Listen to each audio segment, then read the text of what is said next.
All right. Welcome, everyone, to another episode of Working People, a podcast about the lives, jobs, dreams, and struggles of the working class today. Brought to you in partnership with In These Times magazine and the Real News Network, produced by Jules Taylor, and supported entirely by listeners like you. Working People is a proud member of the Labor Radio Podcast Network. So if you're hungry for more worker and labor-focused shows just like ours, follow the link in the show notes and go check out the great shows in our network.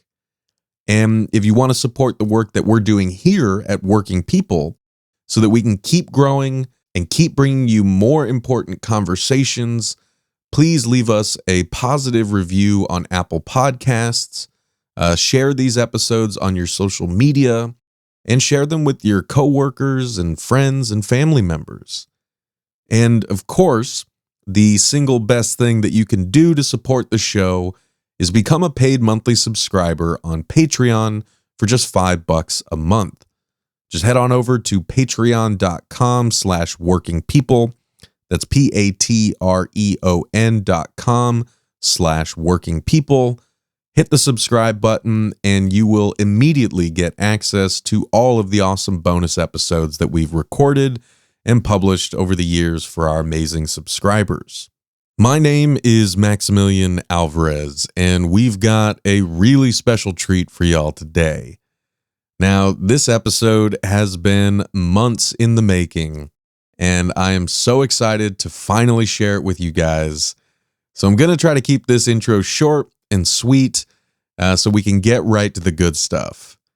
But, back in July, I got the chance to be on an incredible panel for a very special book launch event that was titled Why the Left Should Engage Fiction, a conversation with radical thriller and mystery writers.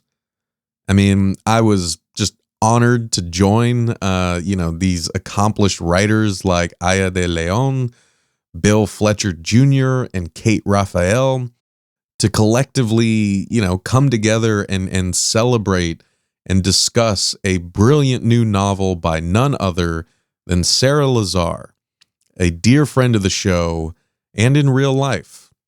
And the book was also by her late father, Peter Lazare. Now, I have just a million and one lovely things to say about Sarah and the incredible work that she does as a writer and web editor for In These Times, and about this novel, which is called Testimony. But, I do spend a good deal of our conversation in today's episode embarrassing Sarah and heaping praise on her and this book, so I'll spare you guys from having to hear that twice in one episode. But, suffice it to say that Sarah is truly an incredible, brilliant, compassionate person whom I've been honored to get to work with throughout the time that Working People has been partnered with In These Times. And suffice it to say that you should absolutely check out Sarah and her father Peter's book, Testimony, which is not only good leftist noir thriller fiction that takes place in Springfield, Illinois, at the height of the War on Terror panic 20 years ago, but it's also just good fiction, period. You guys know that before I was doing this podcast, before I started working at the Real News, I was and always will be an unapologetic literature nerd. I mean, reading and discussing literature has always been my favorite thing in the world to do. And it's really, depressed me, frankly, that over the past few years, my career in media has, basically given me way less time to do it. And I mean, you can get so consumed by your day-to-day work, and, you can go so long without reading a full piece of literary fiction or nonfiction that you can actually start to forget how much you love it and why you love it so much. And that is why I am just so eternally grateful to Sarah and Peter because they gave me a really special gift. Honestly, reading their book and getting a chance to discuss it with Sarah for this special episode helped me fall back in love with literature again. And I hope that this episode can help others reconnect or connect for the first time with the joy of reading and thinking. Because as I hope Sarah and I make a strong case for, both of those things are pretty important for surviving this harsh world and remaining committed to building a better one. So on that note, let's go on ahead and get to today's super special Working People episode, which features an incredibly stimulating conversation that I got to have with Sarah about her book and about the role of genre fiction in the class struggle. So see, it's not just that I wanted to talk about this book, but there is a lot of connective tissue there with the stuff that we talk about every week here on Working People. And, if that wasn't good enough, this episode also features segments of dramatic readings from testimony that were done by none other than yours truly, by Sarah, by her husband, the great Adam Johnson from Citations Needed, and the wonderful journalist and host of the excellent podcast Morning Riot, Mel Buer. I had so much fun doing these dramatic readings, and I want to give a huge shout out and express my sincere gratitude to Sarah, Adam, and Mel for doing them with me and for being such great sports about it.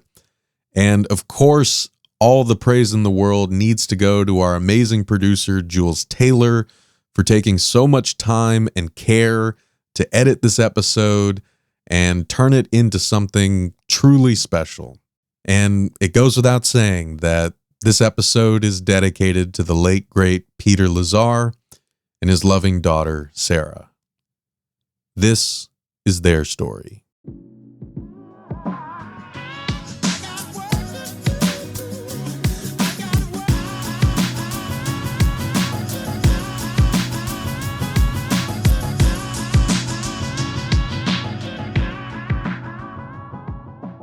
Hi, my name is Sarah Lazare. I am a reporter and web editor for In These Times, and I am also the co-author of the left-wing political noir book, Testimony. I co-authored it with my father, Peter Lazare. Well, Sarah, I am so excited that we were finally able to do this. I've read your and your father's amazing novel that you just mentioned, Testimony, which is out right now with Strong Arm Press. And we figured that we would release this fun special episode complete with exciting dramatic readings from sections of the book around the 20th anniversary of 9/11, because the book itself actually takes place in the wake of 9/11, and the noir kind of, uses that background, I think, in a really compelling way, and it becomes a very, interesting part of the plot and the characters' motivations and all that good stuff. But we're going to dig into that in a little bit. But I'll start by saying to everyone out there, if you are looking for something to read, you should absolutely go buy Sarah's book. Again, it's called Testimony. It's a novel. I actually had the honor of joining Sarah and a number of other brilliant writers for the book launch event, where we talked about why the left needs to, take genre fiction seriously, like all the beautiful and important things that genre fiction can do for left political imagination, all the importance that fiction has in politics.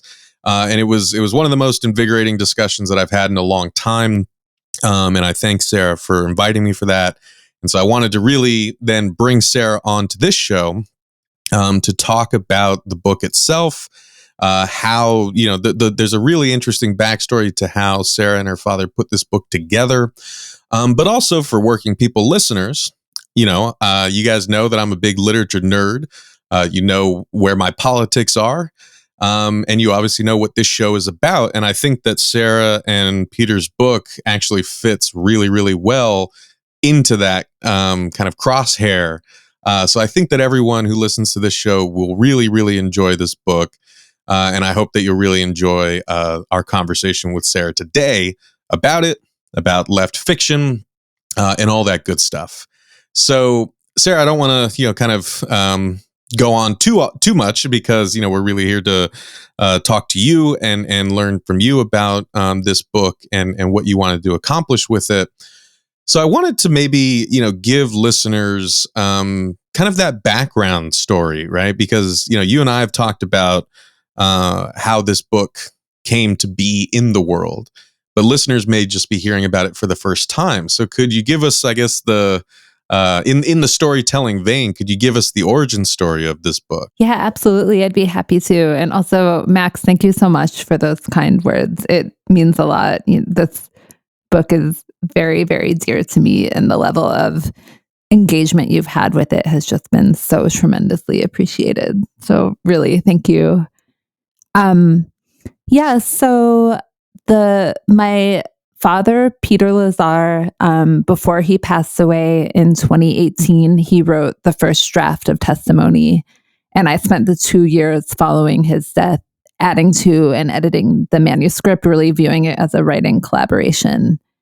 And, the result is a radical political noir that's kind of a combination of both of our politics and both of our voices. And I tried to continue some of the political conversations that we had when my dad was alive. My dad and I were really close, and my dad was a really interesting person. He was very involved in the radical movements of the 70s and the 80s. He protested the Vietnam War. He was a labor organizer, and he was part of the back to the factory reindustrialization era of the socialist movement. So in the late 70s and early 80s, he worked in a garment factory in Chicago as part of the Socialist Workers' Party, as part of a deliberate effort to send members into factories in order to organize workers. And that was a very intense, very challenging process for my dad. He ended up getting really burnt out and then ended up getting a job. So he ended up sort of stepping away from that movement and deciding that he didn't necessarily believe in it anymore, or believe that particular corner of it was on the right path. And then he ended up getting a job as a utilities regulator in Springfield, Illinois. After, it wasn't an immediate process. There were a few other steps in between, but the whole family wound up in Springfield, Illinois, where my dad was working as a utilities regulator. And he did that for 20 years and had a lot of critical reflections on the corporate capture of the Illinois Commerce Commission where he worked, and a lot of critical reflections on this general culture of subservience to companies. And I want to be clear, that wasn't the only thing he was doing at the time. He co-owned a coffee shop with my mom called Grab a Java. He always found ways to be thinking and writing and politically engaged. But he always really struggled with unresolved questions about, is a better world possible? He never lost his critique of capitalism and society, but he really struggled with, well, what is it we're fighting for and what can we create? And then, the maybe 4 or 5 years before he passed away, he started working extremely hard on a novel. He worked on it. He would go to the library and just sit for hours and hours. And my dad was always really good at trying new things and taking big risks. And this was definitely one of those circumstances where he did that. And he wrote this amazing draft that I then got to work with after he passed away. So that's my roundabout way of explaining, how the project came to be. Man, I mean, it's really incredible to hear, right? Especially for anyone who's read the book. because as we'll talk about, and I guess to give listeners like the back of the cover synopsis, I might as well just read it right now, actually. So now, after you heard Sarah's description of her father and how Peter kind of came to write this book, here's what the back of the book actually says.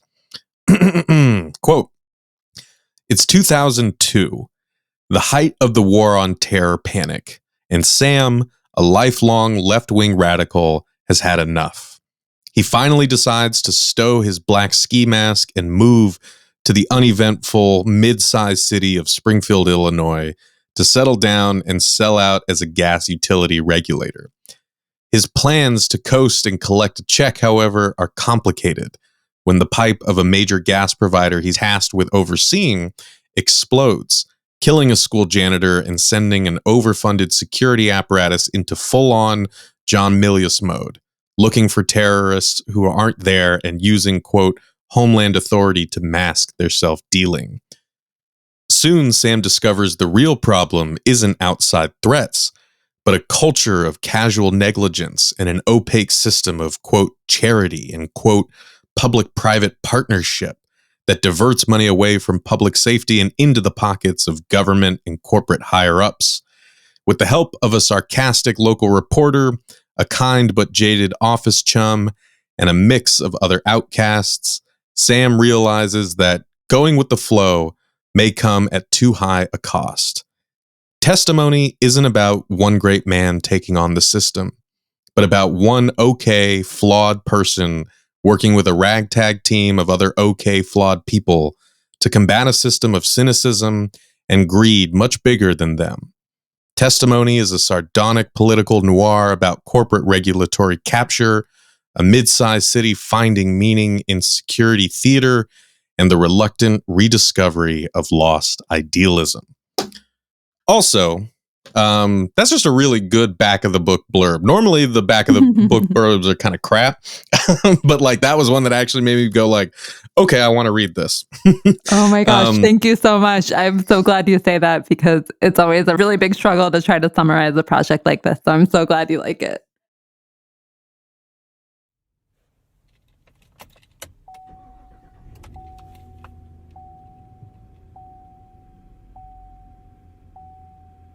Sam fidgeted with his seatbelt before looking up. The man behind the wheel had the paunch of a former high school football player, with wide shoulders, a thick neck, and light blonde hair buzzed into a crew cut so tight the sides and back faded into pure scalp. There was someone in the passenger seat in front of Sam. He saw a head of wavy brunette hair moving as the person turned around to face him. Sam felt his blood rush to his chest. The woman from the energy conservation meeting. Here is your mission should you choose to accept it, she said in a husky voice, holding a grave expression for a few seconds before her face crumpled into high-pitched laughter. Seriously, though, has anyone told you what we're doing here? Totally in the dark. Also, hi, I'm Sam. He could feel his pulse drumming in his temples and wondered if it was visible beneath his head of curls, which were more subdued in the dry weather. Wendy, I work on the other side of the 4th floor, assistant to our fearless leader, Charlie. Sam was surprised by her exuberant tone and confident smile. I'm Keith Landry from Inspections. I mostly do gas lines. You're both helping me on a very important task today. He spoke in a crisp, rural Missouri drawl, his voice higher pitched than Sam was expecting. Dark layers of clouds blanketed the sun, which looked like a small, silvery pool reflecting some other source of light. Outside the window, the wind sent dry leaves spiraling up, then crashing back down to the sidewalk. Downtown Springfield looked like a ghost town, with old-timey signs advertising popcorn, fudge, brewhouse bar, gag gifts for holiday pranksters, but no one outside. The car pulled up to a stop sign and Keith turned around. We're inspecting the new security measures at the water sanitation plant. We need to make sure it's fully protected. A pickup truck behind them screeched its brakes and Keith hit the gas. Protected from what? Asked Sam. Keith blew air out of his pursed lips, making a spitting sound. Do you read the papers?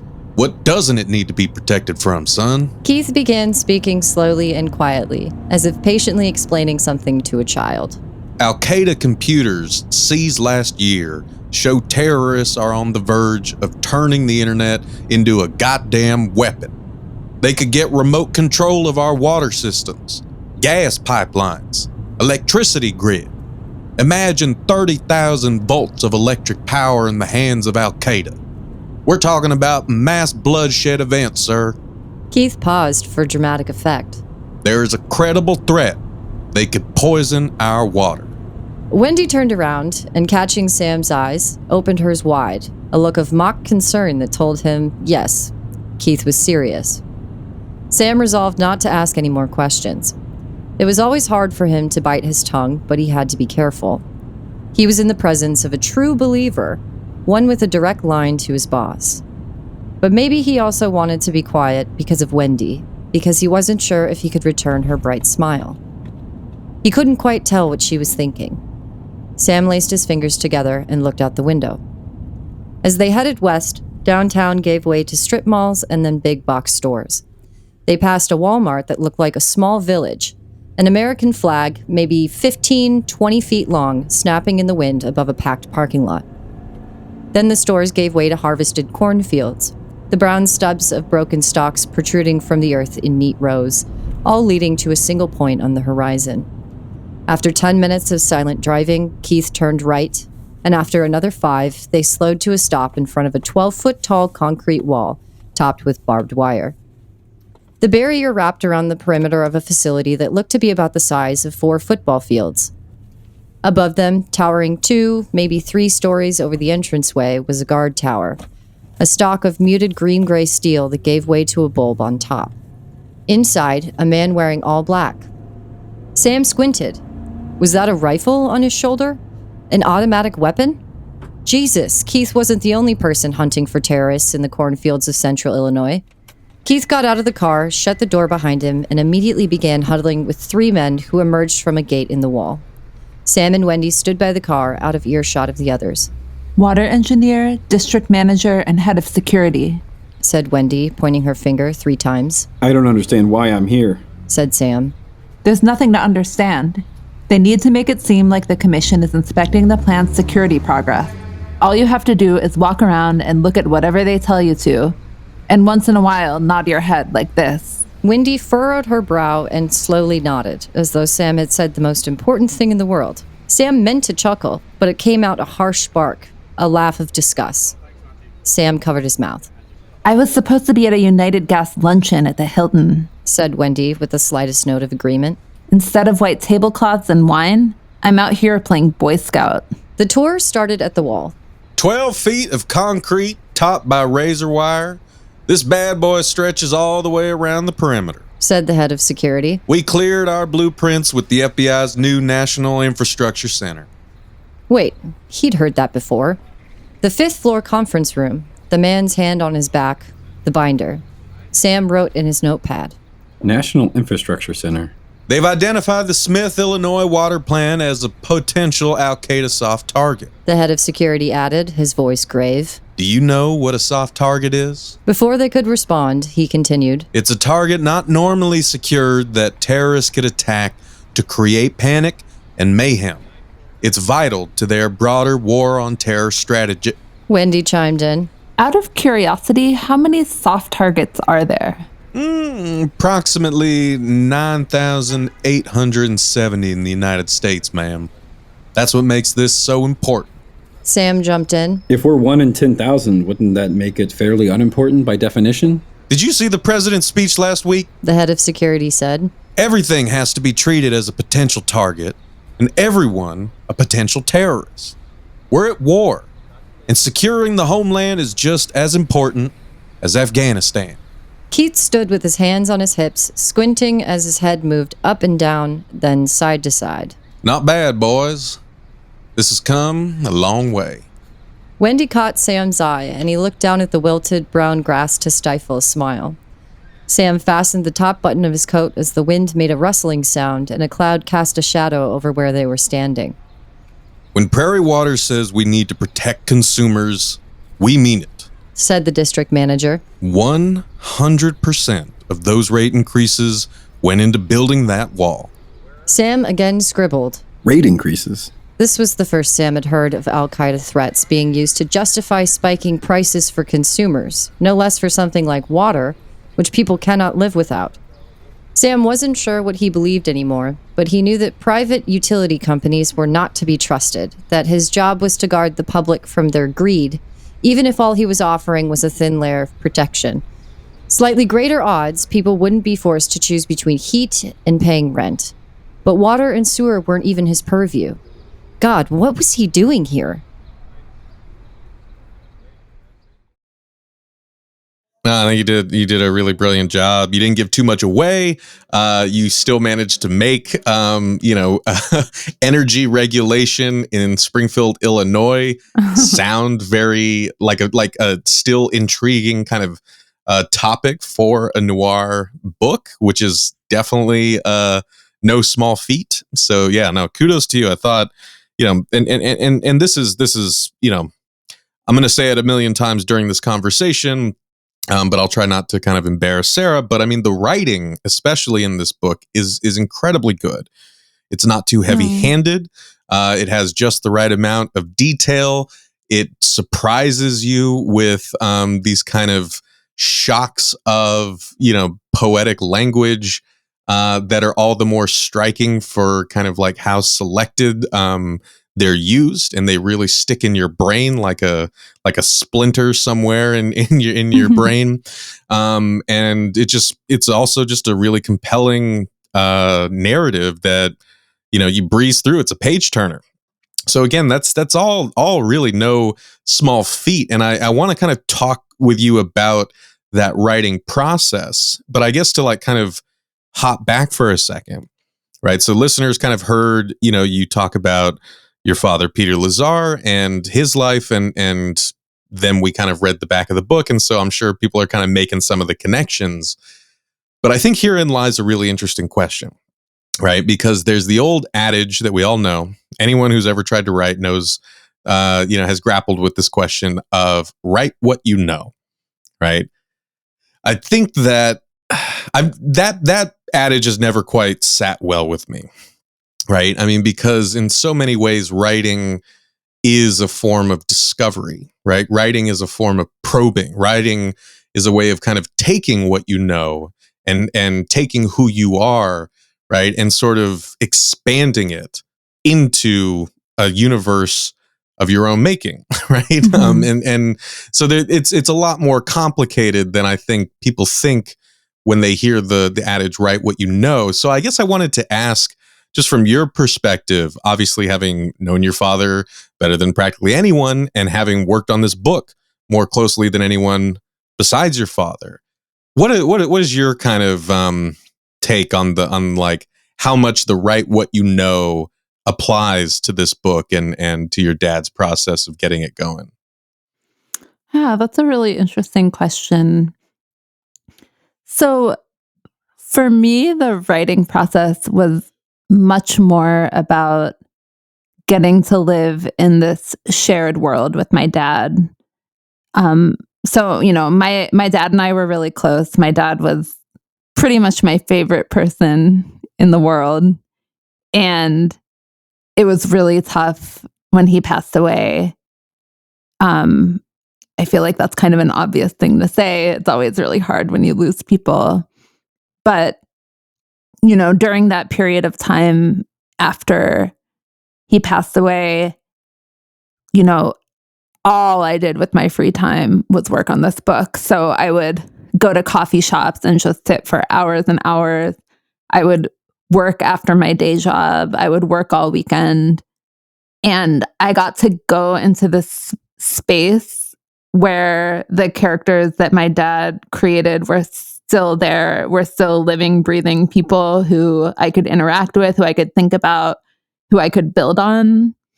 And there was definitely some of write what you know. I mean, I got to revisit things about my dad's life based on what he had written. A lot of it was really familiar. There are definitely anecdotes and pieces of information that actually did happen in his life or that mirror certain things that happen.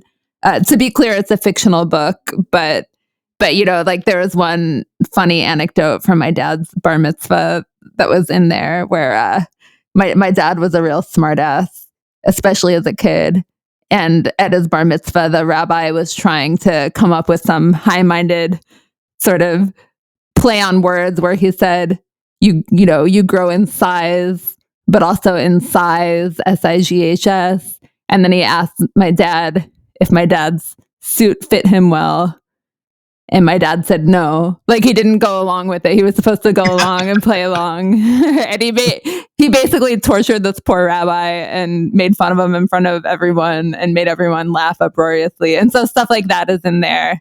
Oh yeah, Sam, the main character Sam is definitely a smartass. Oh yeah, absolutely.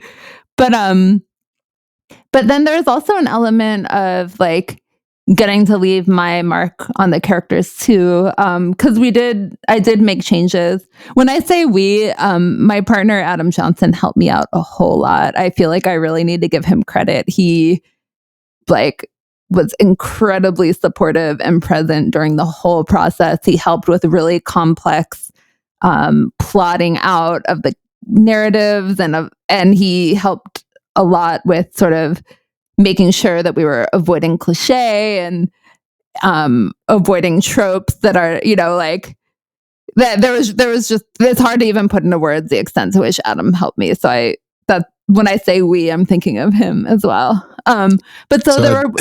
Well, I was just gonna say, I know one of Adam's features that that I have a real fondness for, and it always cracks me up, is when Adam is inspecting something. His brow furrows and his eyes narrow in a very particular way, and so I can just imagine the like him reading a manuscript and finding a cliche in there and narrowing his eyes at it. You're like, all right, fine, I'll fucking take it out.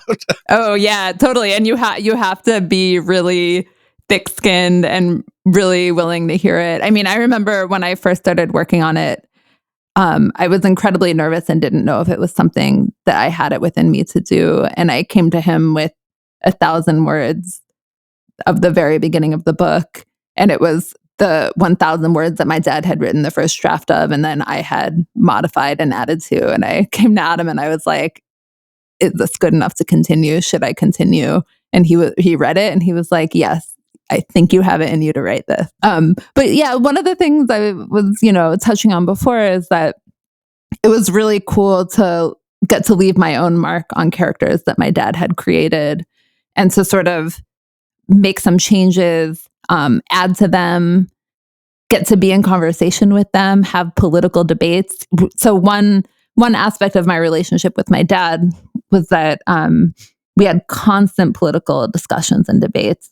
He really pushed me in ways that were very challenging. He often accused me of having politics that were a bit vague, and he would always say that it's so much easier to know what you're against, but what you are for is so much harder to define. But you have to be able to define that clearly, because if you're going to ask people to take risks, to join your movement, to be in political struggle with you, you have to be clear about what it is you're fighting for. Otherwise, that's not fair. So those are the kinds of discussions that we would have all the time. Questions about whether, what alternatives to capitalism could be, whether they're all attainable. And so it was cool. There were times that I felt like I was getting to continue that dialogue just by allowing the characters to explore some of those big questions. But there was an element of write what you know too. Like there are certain life experiences of mine that I also brought. For example, the main character Sam is at the beginning when you meet him, he's kind of a burnt out ex-radical who was part of the global justice movement, protesting the World Trade Organization in Seattle. And he walked away after 9/11 feeling very burnt out and deciding that he was going to take a big step away from those movements. And, those were movements that I sort of caught the tail end of. I was too young to be in Seattle in 99, but I definitely was part of the global justice sort of anti-WTO movement in the early 2000s. And so that's just one example of sort of my own experience that I was able to bring. Well, and I guess to clarify, right? Like pushing, I guess, against the common wisdom or the common interpretation of the write what you know axiom, right? It doesn't mean that it's like, oh, you should write about what you have no fucking idea about, right? I mean, like, you should, all writing in some way, like, really, stems from who you are, what you know, right? But it's more of like, I guess the difference is, writing is kind of a way of figuring out. So it's almost like write what you want to figure out. And so I can like feel in these characters, in the ways that they develop and the ways that you and your dad like must have developed them. Right. Yeah. I mean, it sounds like clearly there is a lot of both of you in these characters in this fictional world that you create in this novel. But it's also like it provides that sort of literary laboratory to, I guess, maybe like articulate, like your dad was saying, like it's easy to it's hard to kind of define what you're about, what you're for, to really put that into words. In the same way, you're kind of forced to do the same when you're writing a novel, right? If you are going to get people to buy this, to read it, to enjoy it, to appreciate kind of all that you are trying to communicate in it, right? There is a kind of process where it forces you to take what you know about yourself and the world that you're in and articulate it perhaps in a way that you never have before. Not to project onto you, but I know that's certainly how it works for me when I'm forced to write. I'm like, I don't know. I know what my argument is, but when it exists only in my head, I don't have to use language to communicate it to myself. It's just this kind of, multicolored feeling and flash of lights in my brain. But when I have to try to put it onto paper, when I have to try to make it live through different characters who are believable, that, like your dad pushed you, I don't know, it kind of pushes me to write more than what I know, but like writing becomes the sort of process of coming to know. I don't know if I'm going like too highfalutin with this. Does this make sense? Oh, it does make sense. I mean, for me, the whole writing project was step by step, taking one step beyond what, who I was and what I thought was possible, and just like slowly and surely going on this journey of telling a story and figuring out a story, and doing that with what my dad had created and doing that with support from Adam. It sort of felt like I was in the tall grass and I didn't know where I was headed, but you just take one step and then another, and then take a moment to try to do some big picture thinking, and then keep moving forward. And you're figuring out the story as you do. And then all of a sudden you get to the end and there's a whole story that you've told that has this incredible emotional meaning, but also hopefully is a good story, because there were a lot of political messages, a lot of political questions that I wanted to share and that my dad wanted to share, but all of that is moot if you're not telling a good story, if you're not making people want to read it. So kind of figuring out how to weave together these larger political themes, but also in a container that's just a good, interesting story with characters who are real and flawed, and having all of their good and bad qualities play out in this sort of sinister post 9/11 corporate corrupt environment was a big challenge.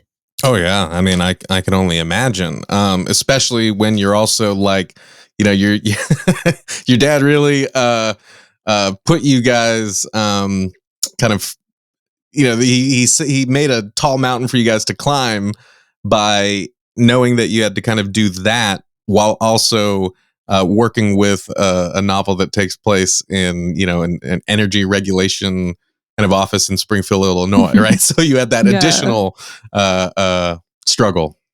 Yeah, well, when people think about thrilling, they don't often think about utility regulation. That kind of has a reputation of being extremely boring and sort of the opposite of thrilling. But the the challenge with this book is to take something that seems ordinary and mundane and actually show how it's incredibly high stakes and incredibly important and something everyone should care about, and package it in a way that demonstrates all of that without being preachy and sloganeering.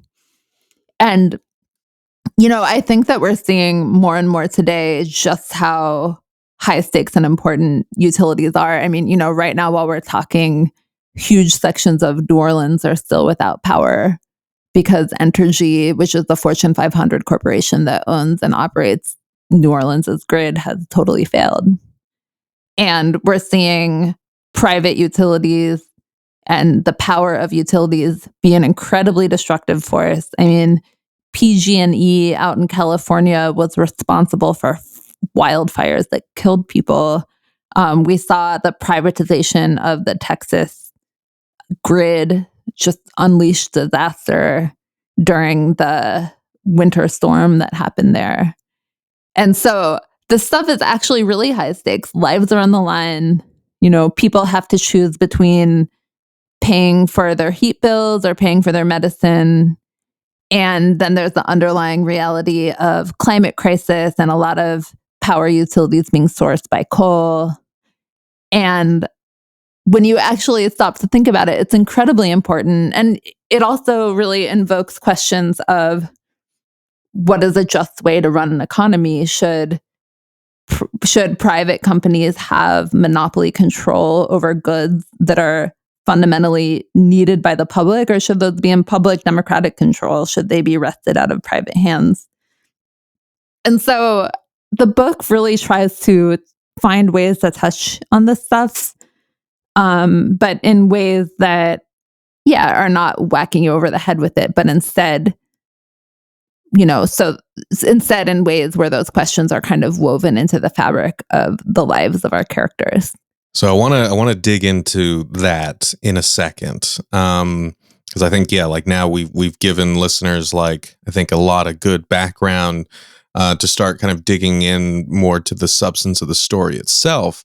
But before we get there, I meant to ask this earlier, and I feel like I would kick myself if I let the conversation go without asking it. But I was just curious if it's okay to ask, what the experience was like reading the first draft of it, and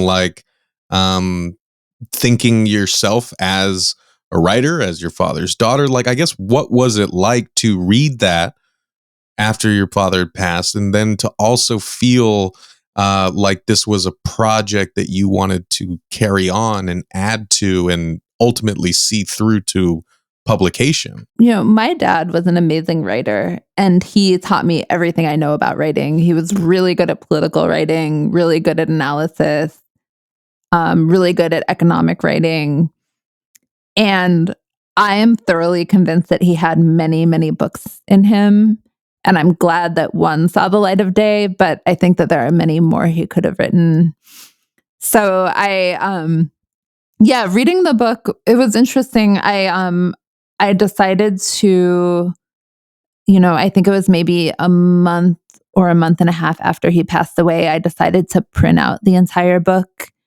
So I went to a Kinko's and got it printed and had it bound so that it actually looked sort of like a book manuscript. And then I just slowly read it. I gave myself time. I took notes. And the original manuscript covered a whole lot more ground than the novel that we wound up with. So my dad's first draft was way, way longer and was not just a thriller. There was this whole other part that was a novel sort of about people's lives and about many of the life experiences he had had, reflecting on them, but also adding to and changing them. And so while I was reading it, all of that stuff was great and fascinating. And, at that point, I was just so hungry to be thinking about my dad and in conversation with my dad. I mean, I still am. That stuff doesn't change or go away.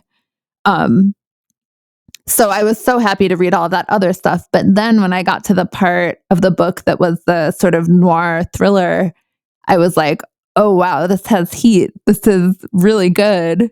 So there's just a certain point in the novel where something changed and it clicked. And I was like, wow, buried within that larger novel is this really, really tight, good thriller. So I sat with that for a while and then didn't share that with anyone. And I asked Adam if he would read the book just to see if he came to the same conclusion. And he read it and he totally came to the same conclusion. And so that was the point at which I was like, okay, I'm going to do this. And it's interesting. I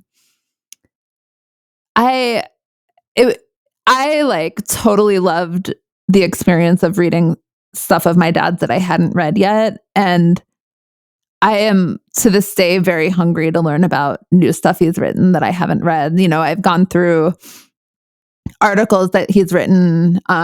He wrote a really amazing article about economics that I read and studied and used some of that background for the novel. And I'm also just really hungry. Like, there are old notebooks of his that I was able to find and read through. There's old testimony of his that you can still read. That's funny. Like, he was really funny when he had to testifying for a rate case is really unpleasant because you get cross-examined by the company's lawyers. But my dad would make all these like snarky jokes during the process, so you can read through what he said, and that's just really fascinating. But yeah, I mean, I want to read and reread anything my dad wrote. It's one of the ways that his memory lives on, and one of the ways that I can still be in dialogue with him.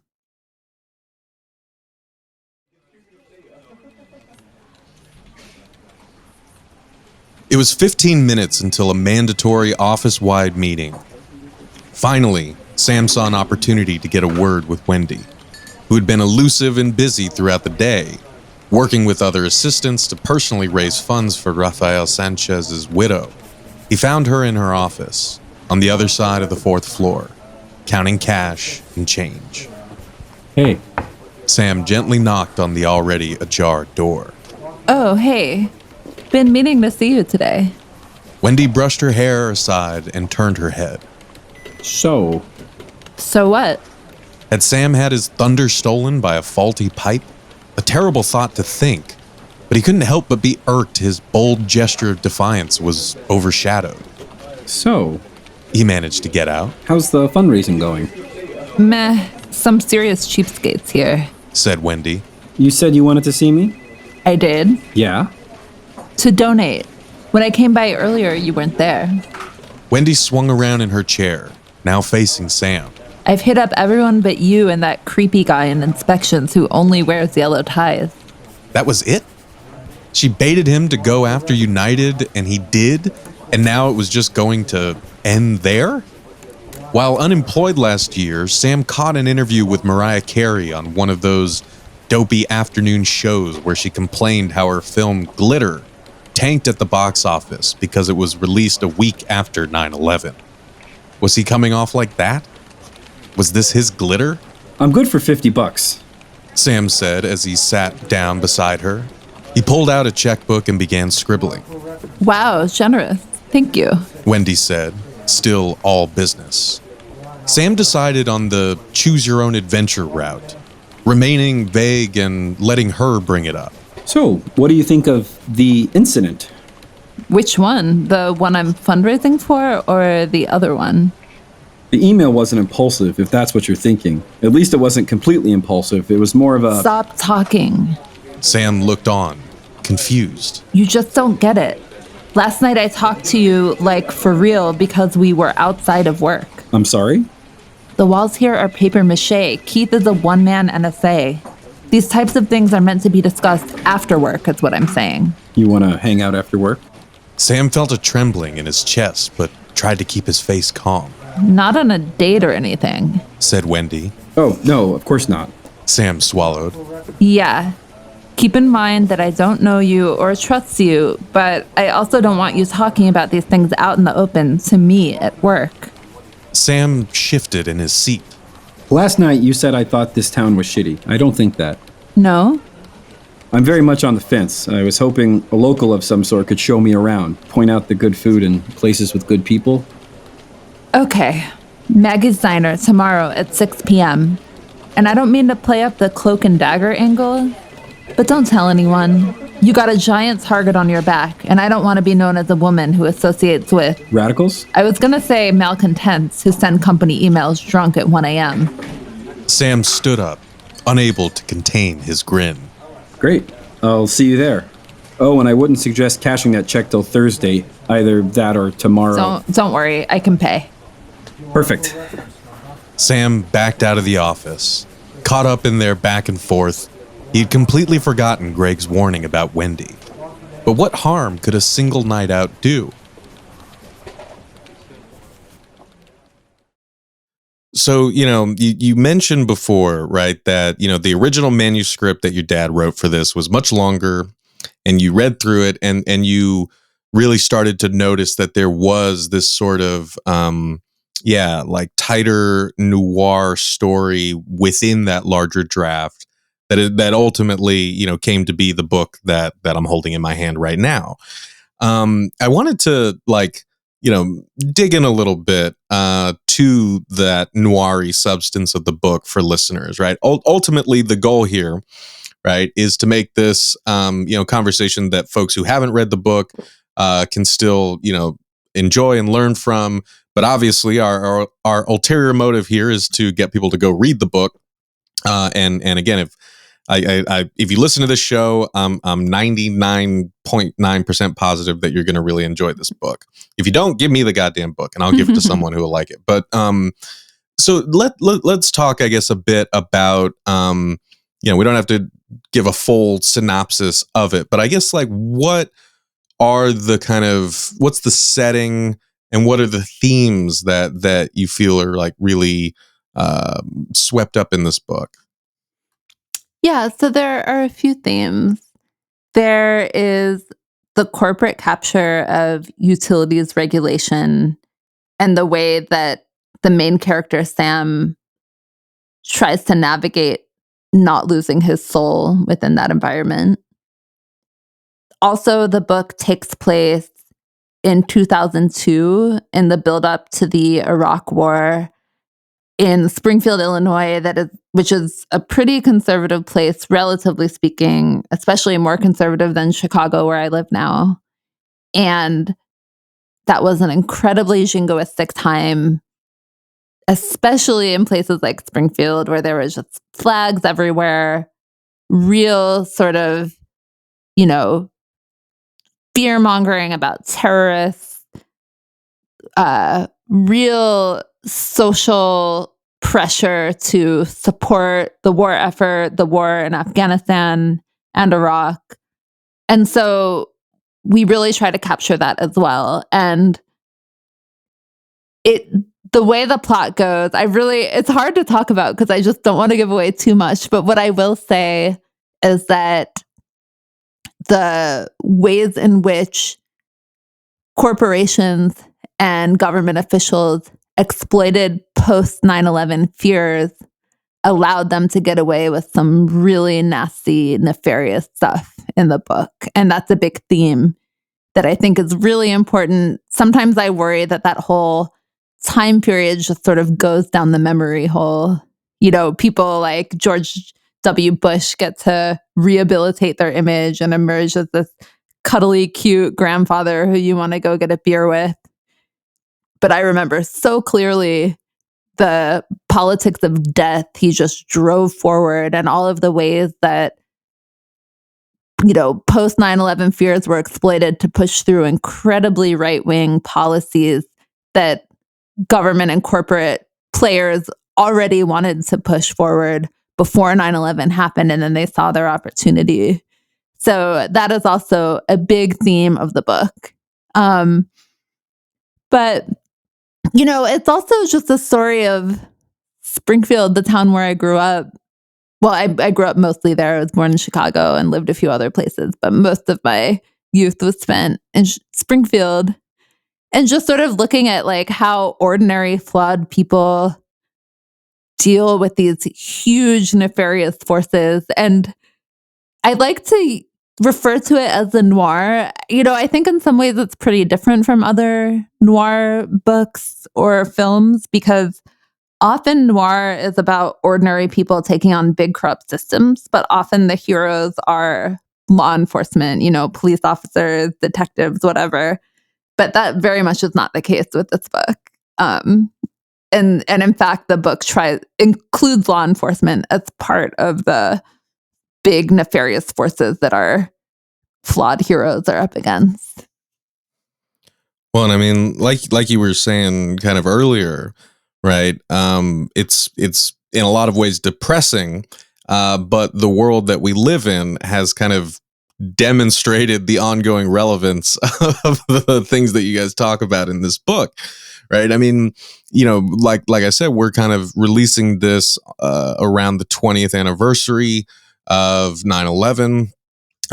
And as you also said, it's very easy, I think, for all of us to really have a warped, reflected memory of like what that time actually was, right? I mean, it's hard to communicate, but I think that you really do a great job in this book, you and your dad, right, of kind of again, not in an over heavy-handed sort of way, but really in like kind of a measured approach that kind of gives you these sorts of little hints about the sort of low-grade hysteria that captivated and captured so many of us, right? Whether that was kind of the flaunting of like nationalism, like flying the flag high, playing all the country songs that came out around that time, right? Whether it was people kind of looking over their shoulder and kind of really buying into this fear,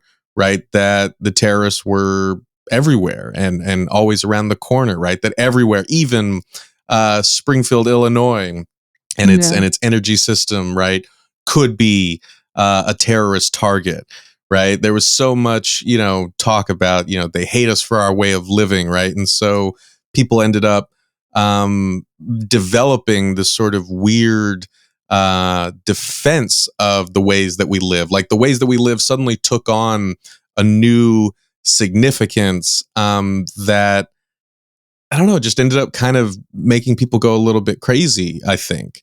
Yeah. And, I think there's a big extent to which rank and file people who bought into that were themselves victimized. And one thing that we tried to do in the book was like punch up and not down. So, a lot of the people pushing these narratives like knew that they were bullshit and were instrumentalizing people's fear pretty nakedly and were just totally cynical. And then people who were actually upset and scared had this sort of entire universe of right-wing solutions to grab onto. And I'm not saying it's okay. And a lot of really awful stuff happened during that period that's totally unjustifiable. There were all sorts of violent attacks on people who were either Muslim or who were just perceived to be Muslim. There was a lot of really racist, dehumanizing language towards people in Afghanistan, people in Iraq. And so I'm not saying it's at all justified, but there was an extent to which ordinary rank and file people were themselves victimized through the process of buying into this whole hodgepodge of right-wing policies and ideas that hurt them too. And so that was one thing we tried to show. Yeah, no, and I think you did a beautiful job of it, right? I mean, obviously, as we were saying, you show people with all of their flaws, and people interact with one another through that sort of lens of paranoia, the kind of seesawing between paranoia and jingoism, suspicion, and very close kind of connection to folks as Americans, right? As kind of free livers at this moment. So there is, I think, a really a delicate way to go about, showing that in a way that's convincing, right? And that doesn't, mark characters from the get-go with this sort of red X as unsalvageable, right? I mean, even some of the most like jingoistic kind of characters, right, have their really endearing human qualities. And I think that, that was really kind of great accomplishment of the book, was to show how that sort of hysteria preys on people, even the good qualities that people have. And that was something that did resonate with me. As I did not grow up in a leftist family. I was raised very conservative, and I wholeheartedly bought into that post 9/11 hysteria, right? And it took quite a long time and quite a lot of unlearning for me to learn to see the world differently. So it was a really interesting experience for me, kind of talking about that right what you know stuff, right? I was really projecting a lot of my former self onto this book. And like there's something else about it, that I think is really, really interesting, right? Because like you said, like the noir genre aspect of it, I wanted to kind of focus on that for a second. Like you mentioned that, one of the conventions of like crime thriller, these sort of dime novels that you find at used bookstores and stuff, there is very much, like a centrality of law enforcement, or kind of the beaten and battered detective, right, in the kind of dark and unforgiving city, right, rooting out the corruption, rooting out the conspiracy and that kind of stuff. Like law enforcement in noir almost functions as this kind of like, I don't know, like Deus ex machina, right? Like there's always like some way that the law and the people who embody the law like are able to kind of triumph over the worst plot devices that an author can throw at them. But your dad's novel does something very interesting by flipping that on its head, and shows, right, that struggle for justice, how that kind of takes place in the lives and actions of very ordinary people working in very kind of mundane settings. And I wanted to ask if you could talk a little bit more about how that kind of flipping of the genre, right, like what that means for the novel itself. Well, that's a really good question. I think that noir and thriller genres, maybe this is self-serving for me to say, but I think they are really well suited to exploring radical ideas and radical responses to the problems in our society. And part of why that is because it's a great vehicle for examining oppressive, overarching systems and figuring out how they function, and then figuring out how one can respond to those systems and change them and band together with other people. And the genres are constrained by a certain amount of reality. So, there's not magic happening. There's not science fiction.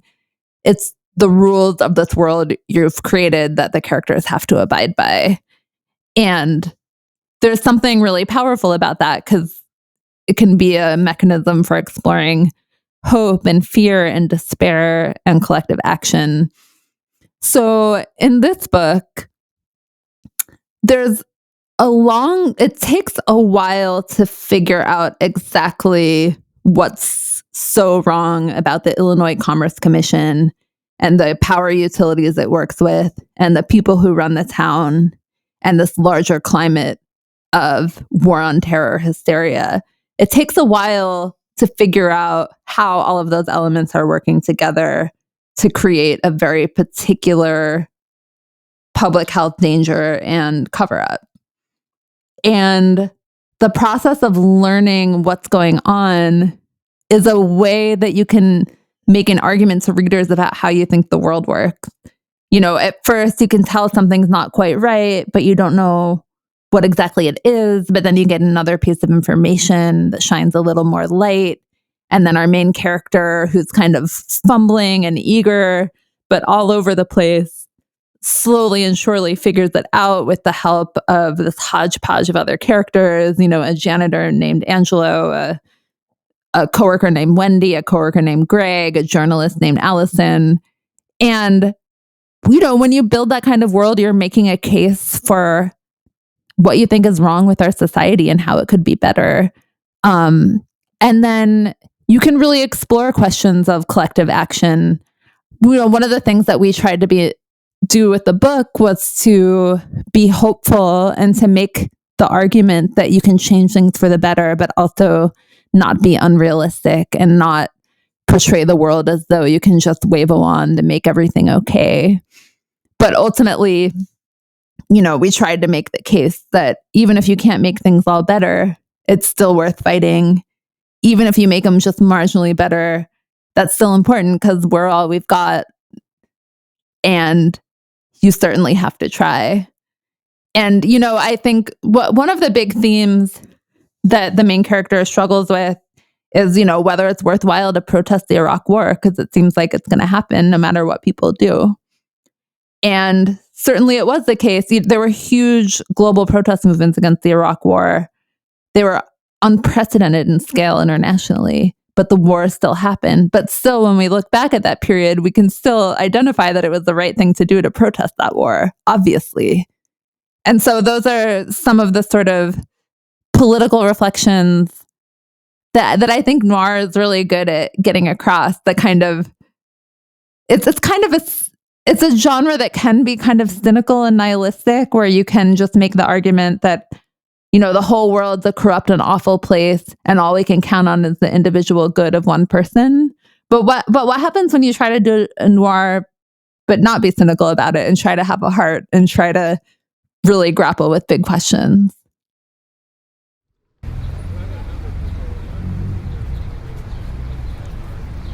The rain had stopped, and Sam biked carefully around puddles to Maggie's diner, hoping to avoid sporting a fresh racing stripe of brown water down his back. There was no bike rack out front, or seemingly anywhere in this town, so he locked it to a stop sign. Sam saw a homemade sign taped to the door. In large black lettering, it said, "Springfield Together, 1122," and beneath it, Rafael Sanchez, R.I.P. They got that up quickly, Sam thought to himself. Sam spotted Wendy sitting at a booth by the window, her face amber in the glow of a neon orange open sign. Voices blared from 4 large televisions hovering over the bar to Sam's left, and old photographs of Route 66 decorated the walls.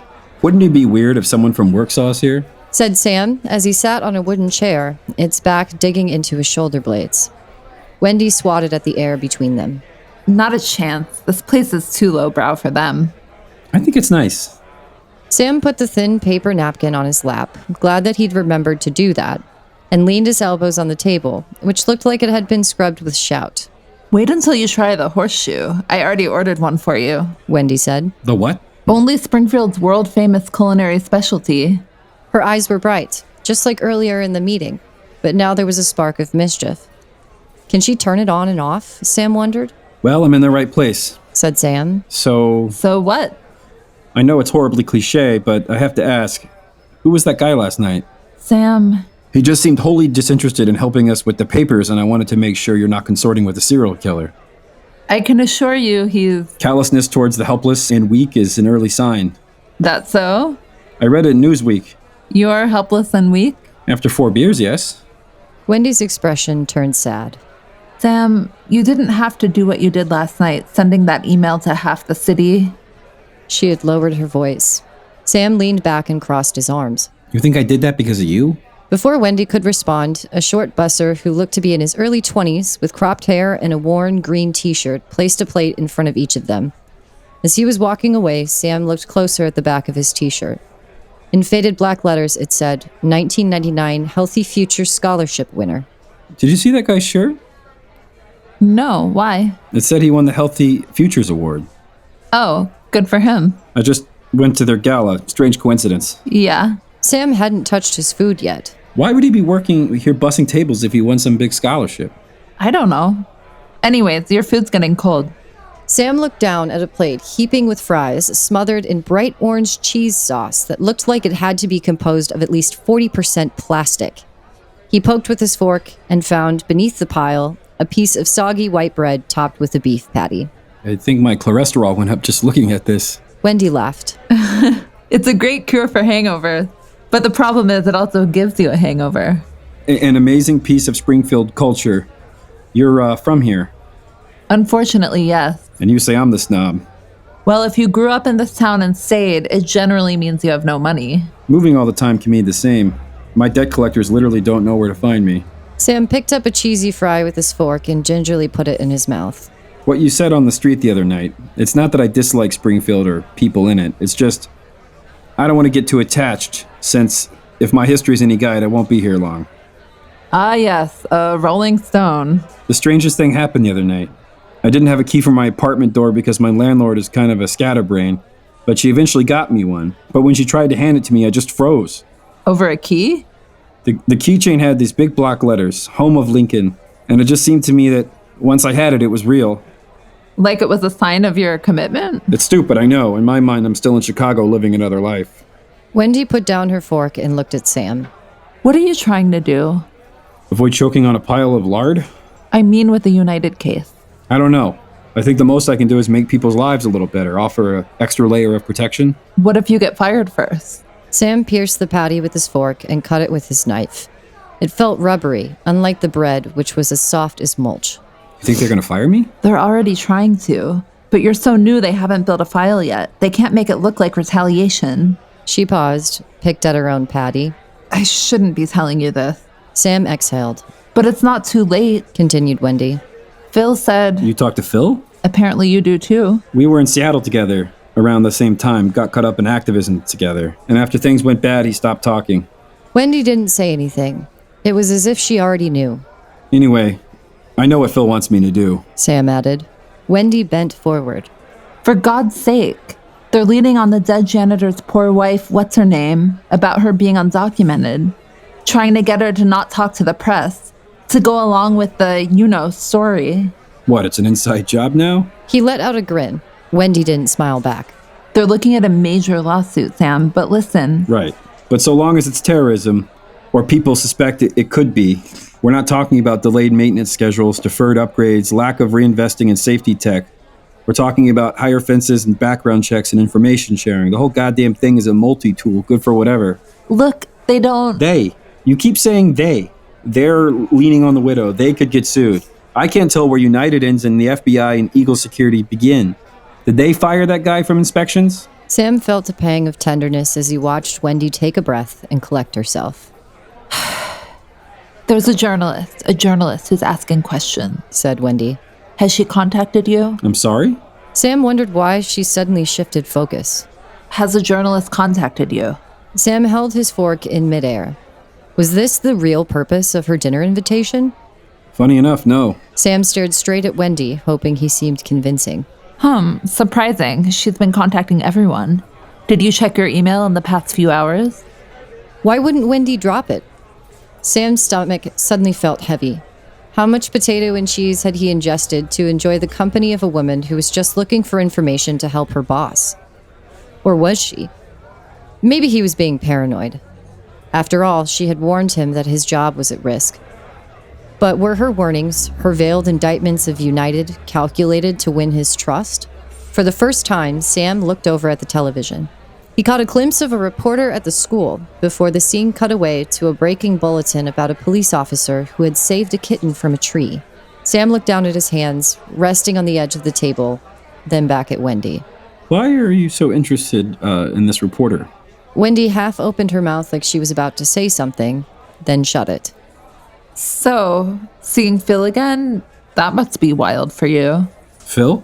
Confusion flashed across Sam's face. Why was she diverting from his question? Knowing someone when they were radical and seeing them turn into Phil? I've only known this Phil. I'm having a hard time imagining him throwing tear gas back at cops. Wild is one way of putting it. He really did a 180, but in retrospect, it's not a total shock. One day we showed up to a meeting to plan for a major shutdown and poof, he's gone. But then I met him a few years later and he's some hotshot corporate guy. Makes you wonder. Wendy ran her fingers through her hair, brushing it away from her forehead, exposing rows of faint wrinkles. I don't have access to his file because he's at United, but people talk. It's a small town. So I've noticed. Word is he wasn't a snitch, if that's what you were implying. He was a scared kid, got arrested, and they offered him a clean slate if he did snitch. But he took 90 days in jail instead. Came out and his parents put him at a job at United. His father's cousin or something. That or they'd cut him off. Yeah, well, not everyone has that safety net. But if you did, would you have turned your nose up at it? Sam stared back with a blank expression, not wanting to let her know he wasn't sure. He had to admit there were a lot of things he wasn't sure of. Why had she been so quick to defend Phil? And why the deflection about that journalist? Greg's warning echoed in his head, even if he didn't want it to be true. Wendy was a shock of fuchsia among dim shades of gray and white. He wasn't ready to turn away from how she filled him with a dreadful sense of aliveness, a feeling of being in motion, even if she was bad news. Torn between the urge to protect himself and the desire to continue following this thread, Sam knew which choice he'd make. It was predetermined the second she walked into that fourth-floor meeting. He noticed Wendy was looking down at her phone, holding it just below the table line. Do you need to take that? He mumbled. Actually, When she looked at him, her expression was a twist of anger and worry. I'm sorry, I have to go. Oh, that's fine. Yeah, She trailed off. It's okay. Said Sam. You don't have to explain. You know what? Let me pay, please. While I still have a job. You should go. Thank you, she said as she put her phone in her purse and snapped it shut. When she stood up to put her coat on, Sam noticed she'd barely made a dent in her horseshoe, which was steaming in the fluorescent lighting. As he watched her walk through the restaurant, then push open the door, a branch quivered in his chest. Well, it's clear I like her, he thought to himself, and that I'd be an idiot to trust her.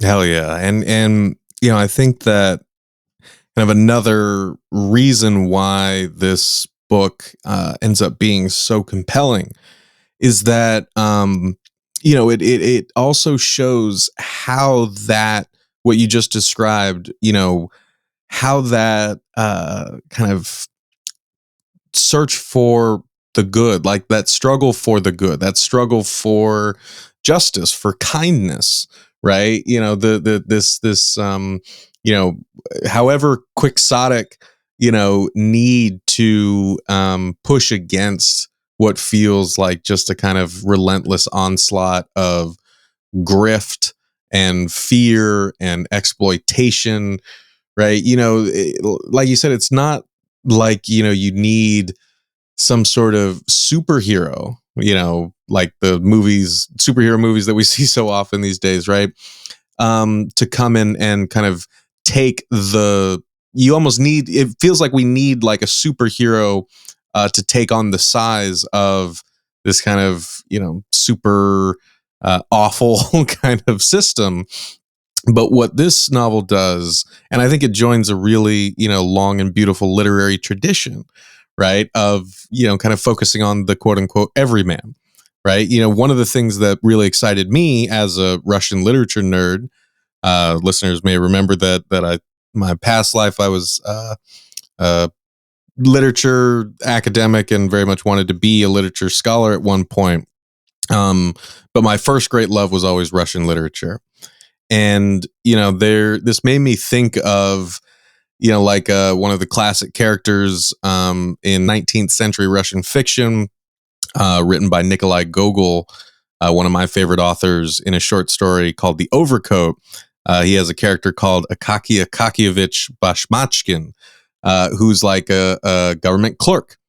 You know, you think of like Melville and Bartleby the Scrivener, right? You think of like José Saramago and his beautiful book, All the Names.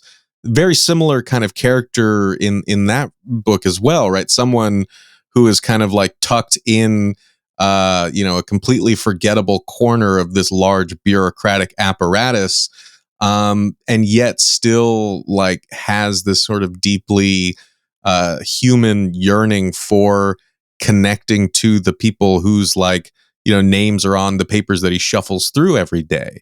And you actually see in this novel, in the people that Sam kind of talks to, and the folks who are being exploited, right, by the United Gas Company, by the people in government who are working hand in glove with, you know, this private company.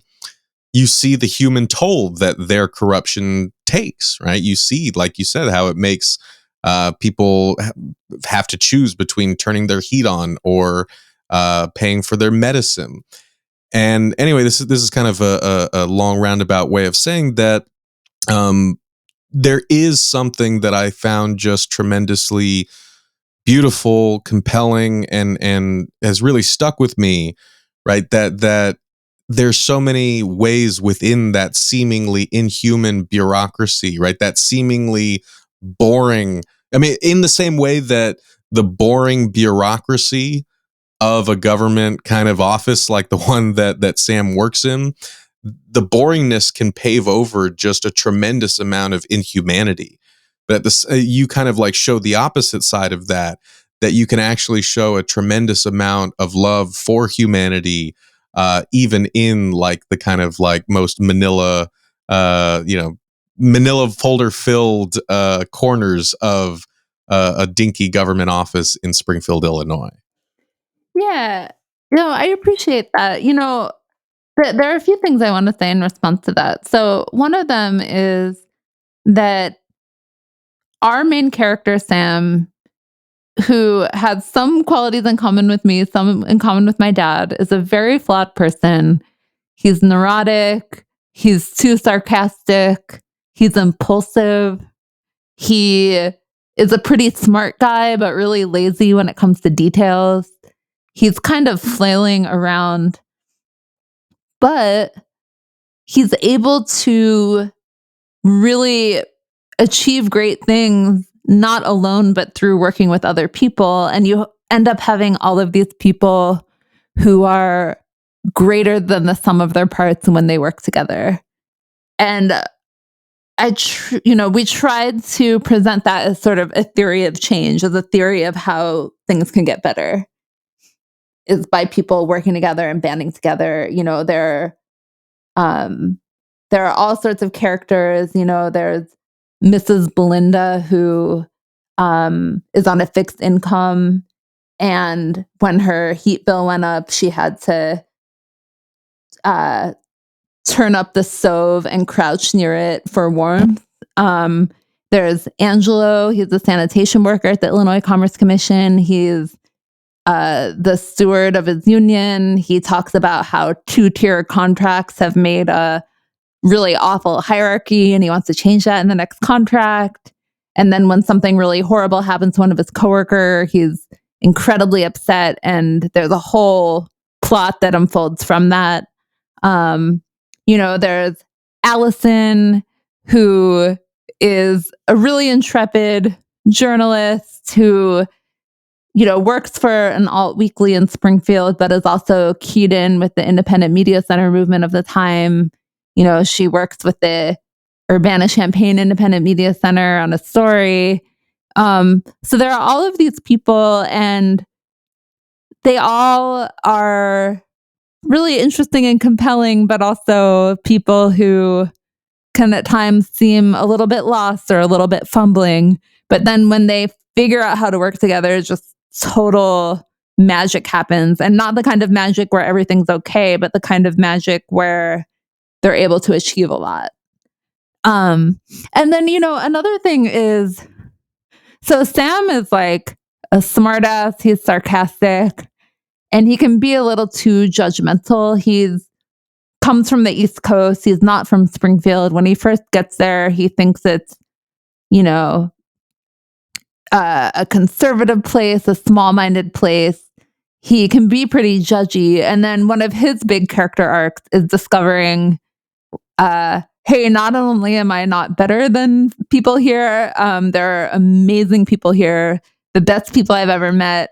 And it's not the people in this town who are the problem, it's the people who run this town that are the problem.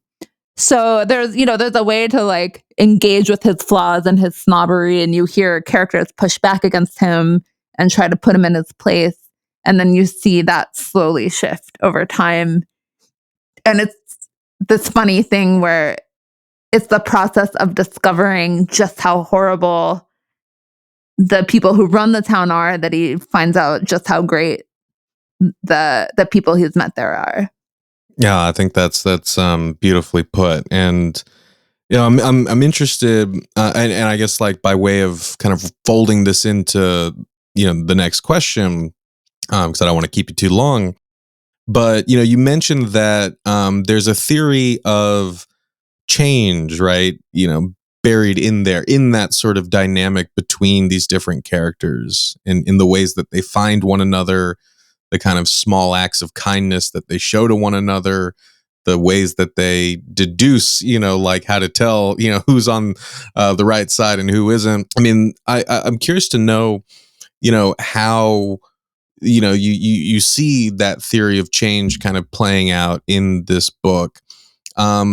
And also, like how that connects to something that you had mentioned earlier, right? And something that we talked about at your book launch event, right? Is, when we think about the importance of fiction, right? Not just genre fiction, but all fiction. But if we're talking about genre fiction right now, when we think about the importance that has for politics, for the ways that people think politically, and the kind of imaginations that we have, the feelings that we feel, there are certain things that genre fiction has, certain, you could even call them restrictions, that genre fiction has to work within, that you don't have to work within in other realms of kind of political thought or political imagination, right? If you're up there giving a speech, it is different than, writing a novel that someone is going to,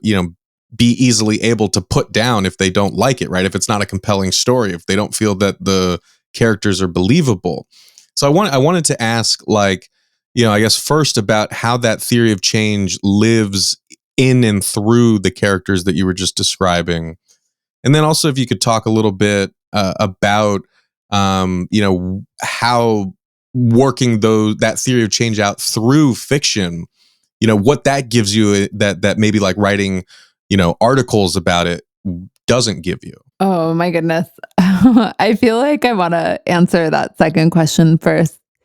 Because I feel Go particularly mired in it right now. So, from my day job, I'm a editor and writer for In These Times. And lately my beat has really focused on US militarism and the harms wrought by US empire. And that is a very bleak beat. And there are infinite things to critique, to expose, to point out as horrible, from war profiteering companies to the horrible actions of the US military around the world. And, there's definitely a lot of reporting to do about how people are resisting and pushing back and doing amazing anti-militarist organizing. But once in a while, it's nice to get to just step into a genre where you can let your imagination run wild and to take organizing in a direction that it's maybe hard to imagine it going in real life. Not impossible, but hard. And I just found it was like a balm for my soul to get to work on fiction. You're not constrained by having to fact check every sentence. You're not constrained by some of the tougher realities. I mean, you create a world that has its own set of rules with how it functions, but you can push things just a little farther and have maybe just a little more success at shaking up the system than you would otherwise. And I found it like very, very refreshing to get to work on that. And it was really, really hard to come up with an ending that I will not reveal here, but what I will say is an ending that both acknowledges the power of when people work together, but also acknowledges that they're up against evil systems that are incredibly good at reproducing themselves. And so that's both hopeful because they were able to push the envelope further than they would have otherwise, but also realistic because there is so much more work to be done, and they've traveled an inch when they've got miles and miles to go. So as far as how the theory of change played out through the character, I mean, I said before that Sam's big character arc was realizing that there are really amazing people in the town. And I think he starts to sort of blossom when he starts opening up to and trusting other people. He has trust issues. He was part of the global justice movement that was infiltrated by law enforcement, which unfortunately was a reality. And not all of his efforts to trust people in the book go rewarded. Like, not everyone is trustworthy.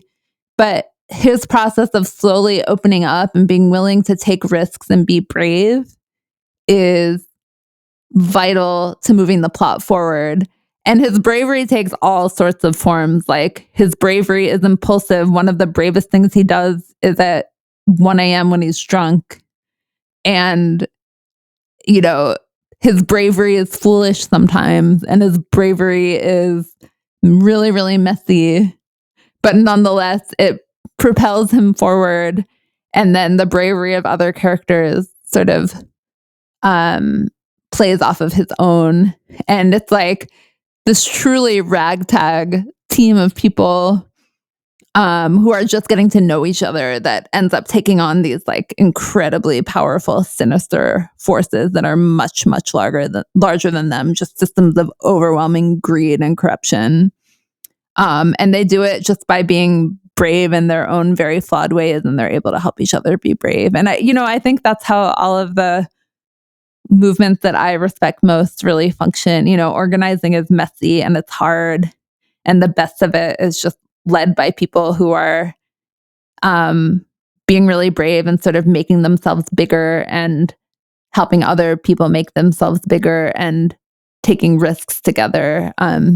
Anyone who's been around labor organizing, or anyone who's been around all sorts of just like grassroots organizing knows that those really powerful moments come when people who have been told to shut up and sit down their whole lives, or people who have been disrespected their whole lives, say, I have something to say and you need to listen to me. So we try to capture a little bit of that in the book as well. Sam ran around the corner, so focused he didn't notice the hard pellets of rain until they dripped down his forehead into his eyes. He pulled out his phone and, shielding it with his other hand, dialed the number. But it was disconnected. The inspector's name, Isaac Jones, would surely turn up too many entries in the yellow pages. There was only one thing left to do. Sam simply left, like he'd seen Charlie do so many early afternoons, and like Charlie, he waved to Dee Dee on the way out. A meeting. He mouthed as she talked on the phone, and she gave him a nod. Sam rode his bike under wide shadows of clouds, a thin ribbon of robin's egg blue at the horizon. The rain had let up, but puddles sent water streaming up his back, and he knew the back of his only suit would be splattered with muck by the time he got to the east side. The house was on an unremarkable block, its stoop decorated with potted plants, exterior the color of butter. Sam rang the doorbell, but no one came. He rubbed his hands together and then held them to his face, his breath forming small clouds. He tried again, but still no one. So he knocked hard, imagining the sound echoing through an empty house. About 30 seconds later, he heard footsteps. And then someone opened the door just a crack, but not enough to see who was on the other side. Can I help you? The voice belonged to a woman who did not seem like she was in the mood to help anyone. I'm looking for Isaac Jones. He doesn't live here anymore. The woman closed the door. Sam knocked again, this time lightly. Sorry to bother you, but could I have a minute of your time? I'm from the Commerce Commission. The door flew wide open.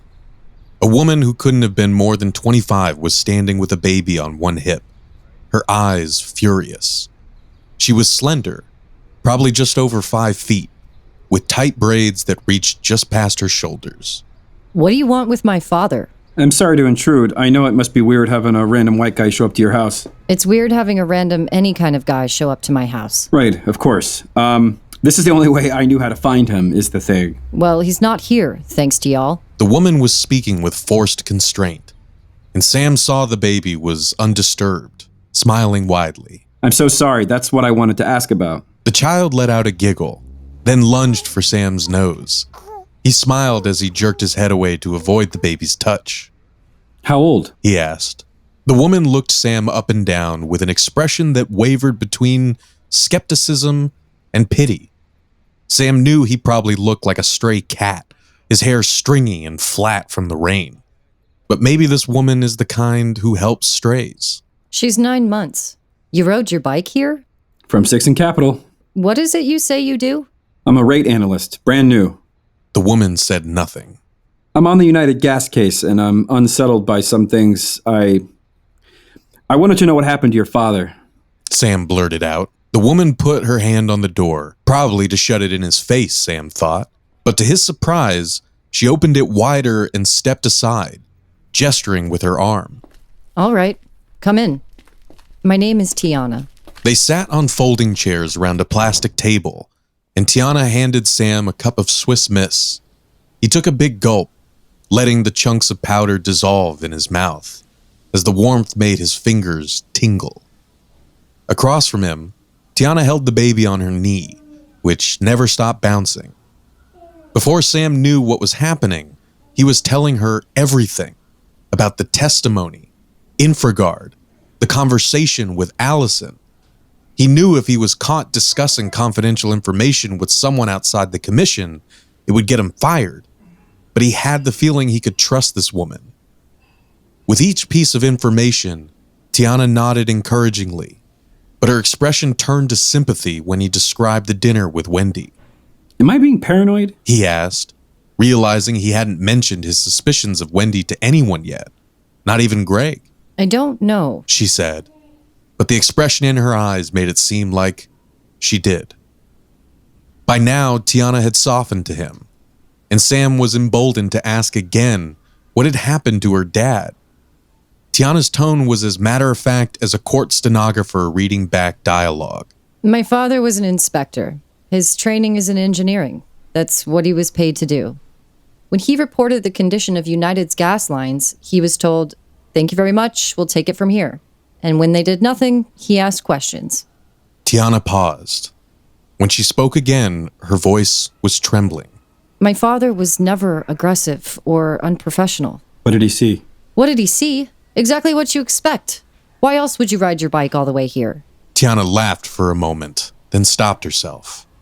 Those gas lines are a mess. She said. They are not safe, and United knows it. And so does the commission. The final sip of hot chocolate burned all the way down. Tiana's matter-of-fact tone was gone. It makes me so mad because they'll never pay for what they did. But my dad had to move to a whole new city, whole new state. After the things they said about him, no one would hire him. They chased him out of town. Not a small price to pay, given that I'm his only family. He had to move all the way to Madison to have any hope of salvaging his career. And even then, he had to start over, spend a few months waiting tables to get by. They were able to do that to him, but how? Sam's voice trailed off. Where can I run to? The Commerce Commission was supposed to be his start over. During college, Sam spent his summers back in Connecticut working at a garment factory in Norwalk. It was his job to cut pockets, and he was paid by the piece. He could still feel the dull panic as he raced the clock to produce enough to make a decent wage, and yet willed that second hand to move faster so he could go home. 10 minutes felt like an eternity, but somehow the time was always too short or his hands too clumsy to cut enough. That job, no doubt, would be waiting for him, along with a bed in his old room. When Tiana responded, she startled Sam out of his reverie. Everyone in this town who's in a position to hire knows each other. And when something goes wrong, they cover each other's asses as if it were their own. They all golf together and dine together and donate to each other's causes. My dad, in his older years, he's gotten a bit naive. How's that? He doesn't say it, but he does things. Weird things. That make me think he thinks it'll all blow over and that he'll come back. He still has his mail forwarded here, still pays a YMCA membership every month, including a locker, which isn't cheap. Like he's just on a long vacation. I love him, of course, but after 6 months, it's just denial, you know? Sam paused. Do you think your dad would talk to me? Not possible. Tiana's voice grew quieter. They made him sign an NDA. His lips are sealed or they'll sue him for the measly $5,000 they gave him on the way out. In fact, I'm not supposed to be talking to you. My dad said not to open the door for any of y'all. Sam could have stopped there, but he thought of Allison's question, the look in her eyes. Did he ever write any of his complaints about the Commerce Commission down? That was his job. Sam's heart quickened. Do you know where I could get my hands on any documents at all? Why? I think I want to try to do something about it. Sam was surprised to hear himself say those words and was not entirely sure if he meant them. The baby began softly whimpering, and Tiana stood up and bounced her on her shoulder. Once the baby quieted, Tiana spoke in a sing-song voice. If you find anything and anyone asks about it later, you'll tell them you stole it from me. Stole it? Yes. I don't want those United lawyers shoving that NDA up our asses. And if you took the documents without my knowing, they can't. Understand? Understood. Thank you so much. The garage smelled like dust and rain, and about 12 boxes formed a small hill on the opposite side. If the files are at this house, this is where you'll find them, along with all the other stuff he left behind. The baby's soft whimpers crescendoed into long wails, followed by gasping. I've got to put her down. Good luck. Tiana walked out and shut the door behind her. Sam walked to the pile of boxes, each marked in black Sharpies. Clothes, books, photographs. At the foot of the pile was a black suitcase. On top of it, a bright blue gym bag. In the suitcase, 1970s clothes that Sam speculated Isaac would never wear again, but couldn't part with. Sam always found it funny how much people held on to fashion from their peak years. In the gym bag, exactly what he expected.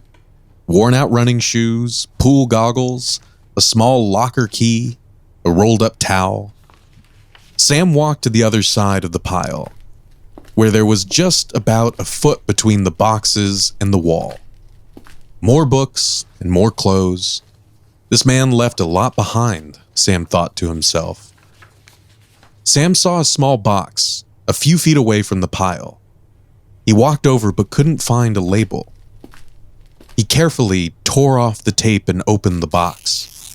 A photo album with a single picture on the front.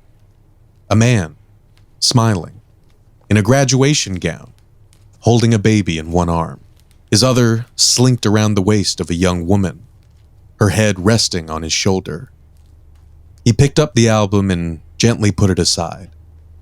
He found a child's sticker book, a journal, and then, beneath that, an unmarked manila envelope. He sat down on the ground and gently unclasped the envelope, emptying the contents onto his lap. But the pages that fell out were rejection letters for job applications. From St. Louis, Michigan, Alaska. Sam felt the stack. There must be 40 in here.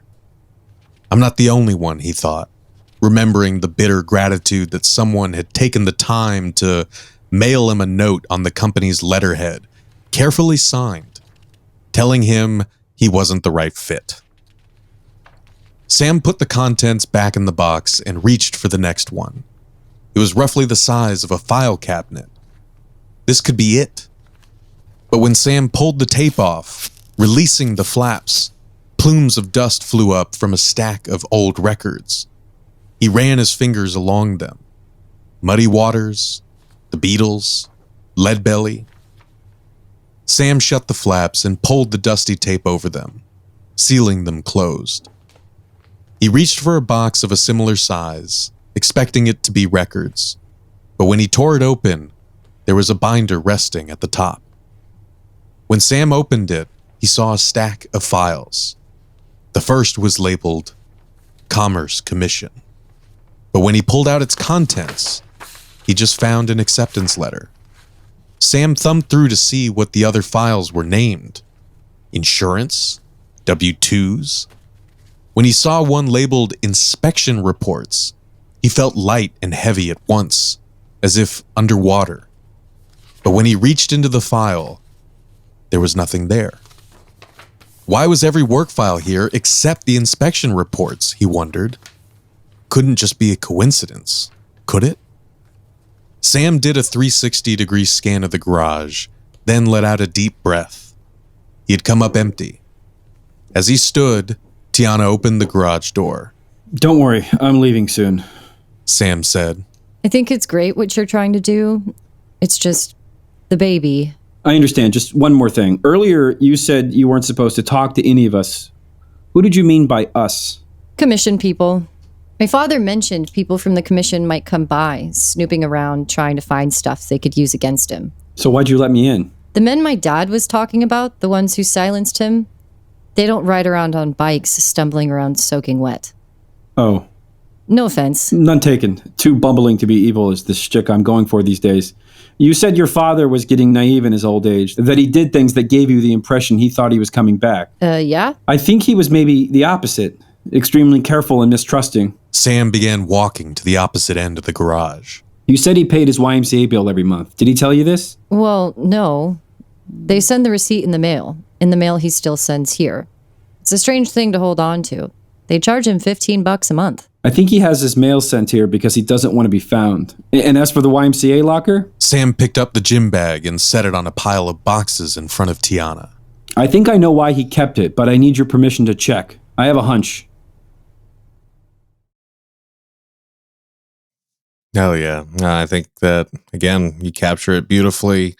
And I cannot recommend to folks listening highly enough that you go check out Sarah and Peter Lazare's book, Testimony. I hope that this conversation and the fun dramatic readings that we got to do, so shout out to Mel, our comrade Mel, shout out to Sarah, shout out to Adam for being good sports and helping us do those dramatic readings. I had a whole lot of fun doing it, and I actually want to do more of them, but we'll talk about that another time. But by way of rounding out, Sarah, I can't help but think about the fact that as we've already mentioned, it's been 20 years since 9/11. We have all been kind of witnessing the end of the war, U.S. war in Afghanistan, and we've seen a lot of the same ghouls who were there 20 years ago kind of cropping back up, beating the same war drums, kind of constantly thirsty for endless war to fight, an endlessly expanding enemy. And on top of all that, we're kind of, still living through COVID-19. We're watching, New Orleans get flooded again. Freeways are flooded in Philadelphia. Apartments are being flooded in New York. There's a lot of depressing shit kind of happening in the world right now that, I imagine a cynical, beaten down character like Sam in your book might have a lot of thoughts about. And so I kind of wanted to ask, by way of rounding us out and kind of propelling listeners sort of forward, if Sam / your father Peter were kind of here to give you some of that tough talk about where we need to go or what sorts of questions we need to sit with, what do you think someone like Sam would say about our world right now? Yeah, well, you mentioned someone like my dad or like Sam, and Sam and my dad have things in common, but I think I want to answer what I think my dad would say and then Sam.